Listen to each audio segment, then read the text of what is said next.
Welcome my students. Kali ini bertemu lagi dengan Ibu Suci untuk mata kuliah Teknik Analisis Tanah dan Tanaman Part 2. Kali ini kita akan membahas teknik pengambilan contoh tanah komposit. Untuk pengambilan sampel tanah di lapangan itu dapat dilakukan dengan 3 cara, dan itu sesuai dengan tujuan kita melakukan analisis tanah, yaitu yang pertama, pengambilan contoh tanah terganggu atau disturbed soil sample. Dan di sini, apabila kita melakukan analisis tekstur tanah, sifat kimia dan kesuburan, kadar air, dan juga sifat biologi tanah. Berarti kita dapat mengambil tanah dalam keadaan yang terusik. Kemudian yang kedua yaitu pengambilan tanah utuh, contoh tanah utuh atau undisturbed soil sample. Dan di sini kondisi tanah itu betul-betul utuh dan tidak terusik sama sekali. Nah, ini apabila kita ingin menganalisis sifat fisika tanah seperti bobot isi, susunan pori tanah, pH dan permeabilitas. Kemudian yang ketiga adalah pengambilan contoh tanah agregat utuh atau undisturbed soil aggregate. Nah, ini biasanya dilakukan untuk penetapan stabilitas agregat. Nah, selanjutnya analisis tanah di laboratorium. Apa sih yang dimaksud dengan analisis tanah? Yaitu salah satu cara kita untuk mengevaluasi kesuburan tanah, sifat kimia serta sifat fisika yang berhubungan dengan pertumbuhan tanaman. Tujuannya adalah untuk menentukan sifat-sifat penting tanah seperti pH atau kemasaman, kandungan bahan organik, kapasitas sifat kation, status hara dalam tanah seperti status NPK, Ca, Mg, dan sebagainya. Untuk mengetahui bobot isi, tekstur, struktur tanah, dan sebagainya. Nah, selanjutnya adalah contoh tanah komposit. Yang dimaksud dengan contoh tanah komposit itu sendiri adalah merupakan gabungan dari beberapa sampel tanah individu yang berasal dari hamparan tanah yang homogen. Homogen ini artinya memiliki sifat-sifat yang sama. Nah, hal yang perlu diperhatikan sebelum kita ambil sampel tanahnya, yaitu yang pertama adalah keseragaman areal atau lahan. Misalnya, kita amati dulu bagaimana topografinya, tekstur tanah, warna tanah, kondisi tanaman, penggunaan tanahnya, dan sebagainya.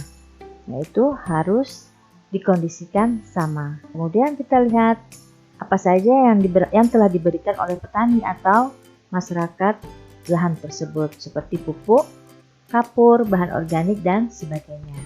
Kemudian juga kita harus tahu sejarah penggunaan lahan sebelumnya. Apakah lahan tersebut merupakan bekas lahan sawah, ladang, atau bekas hutan, atau semak belukar, dan sebagainya. Sebelum kita turun ke lapangan, maka kita harus terlebih dahulu mempersiapkan peralatan-peralatan yang menunjang. Yaitu yang pertama adalah bor tanah, baik auger dan tabung. Nah, kalau nggak ada, kita bisa menggunakan cangkul atau sekop. Kemudian yang kedua, ember plastik yang tujuannya adalah untuk mengumpulkan dan mengaduk sampel tanah individu. Kemudian yang ketiga, bisa kita siapkan plastik sampel, label, spidol, form pengamatan, dan yang terakhir adalah peralatan penunjang survei seperti peta kerja dan GPS. Cara pengambilan sampel tanah. Nah, sebelum kita mengambil sampel tanah di lapangan, maka ada beberapa hal yang harus kita pahami terlebih dahulu. Yaitu yang pertama, kita tentukan dulu titik pengambilan sampel tanah individu kita dengan salah satu dari 3 cara yang telah umum dilakukan, yaitu dengan cara sistematik seperti diagonal dan zigzag, kemudian dengan cara acak. Nah, sampel tanah yang diambil itu sebaiknya dalam keadaan lembab, di mana tidak terlalu basah dan kering, atau istilahnya disebut dengan kondisi kapasitas lapang. Sampel tanah individu yang kita ambil dengan bor tanah, cangkul atau sekop itu sebaiknya diambil dengan kedalaman 0 sampai 20 cm saja atau disebut dengan lapisan topsoil. Kemudian setelah itu sampel tanah yang didapat kita aduk rata di dalam ember plastik. Nah, setelah merata baru bisa kita simpan dalam kantong plastik dan jangan lupa diberi label. Label itu bertujuan agar tidak saling tertukar pada saat kita melakukan analisis di laboratorium. Penentuan pengambilan titik contoh tanah itu ada dua yang harus kita ketahui. Yang pertama yaitu dengan cara sistematis, yang kedua dengan cara acak. Untuk yang sistematis itu kita bisa menggunakan dengan cara diagonal ataupun dengan cara zigzag. Nah, selanjutnya kita bahas dengan cara sistematis yang pertama, yaitu mengambil sampel tanah dengan cara diagonal.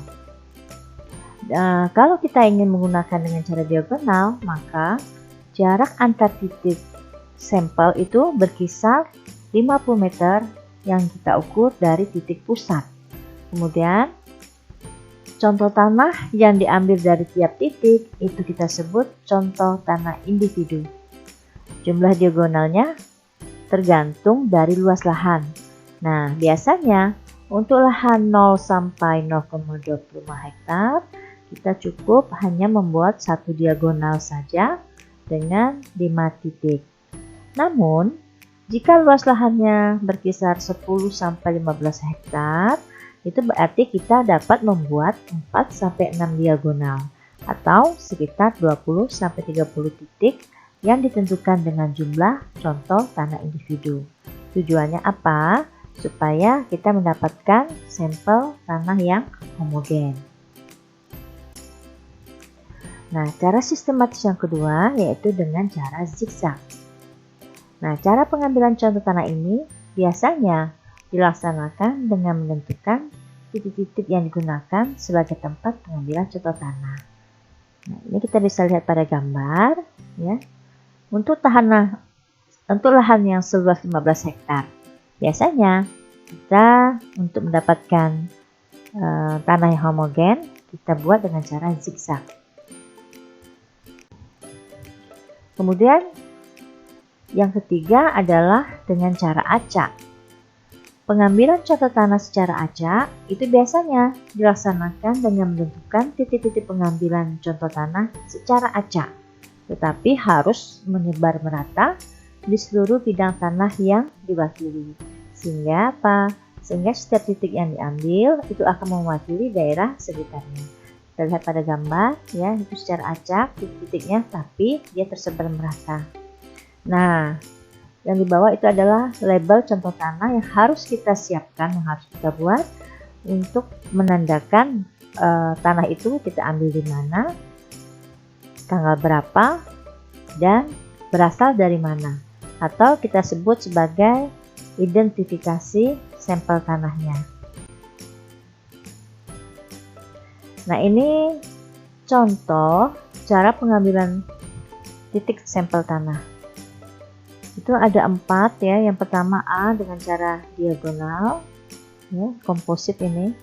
Kemudian yang B dengan cara zigzag, yang C dengan cara sistematis, dan D dengan cara acak. Dan ini terserah kita akan memilih cara yang mana. Yang penting konsisten dan dapat mewakili dari suatu lahan tersebut. Nah, materi yang Ibu ambil ini bersumber dari infokabartani.com dan Sri Erita Apriani. Demikianlah paparan materi kali ini.